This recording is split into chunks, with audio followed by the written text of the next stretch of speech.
Sebanyak 412 anggota kepolisian dikerahkan guna mengamankan jalan rapat pleno terbuka rekapitulasi penghitungan perolehan surat suara pemilihan gubernur dan wakil gubernur Sumsel serta wali kota dan wakil wali kota Palembang.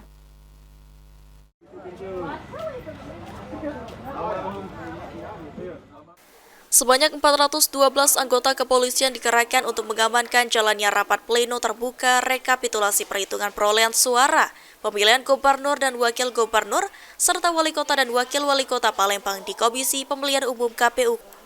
Kasatpam Opfit Polrestabes Palembang AKBP Endin Syabana mengatakan, pengamanan dilakukan dari depan pintu masuk dan pintu keluar dengan menggunakan peralatan metal detektor untuk mengantisipasi hal-hal yang tidak diinginkan.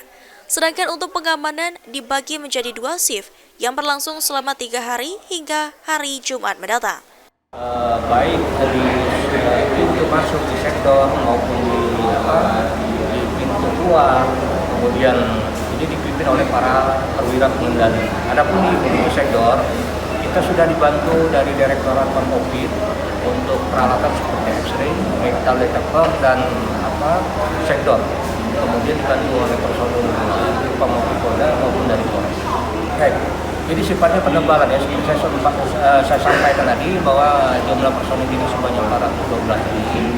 Kemudian sudah dibagi oleh Kabak-Op ya, untuk sistem shift dari pagi mulai jam 8 pagi sampai dengan jam 3 sore 15.00. Kemudian dilanjutkan lagi pukul 15.00 sampai dengan pukul 21.00.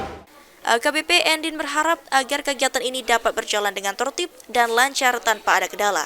Lutfi, PAL TV.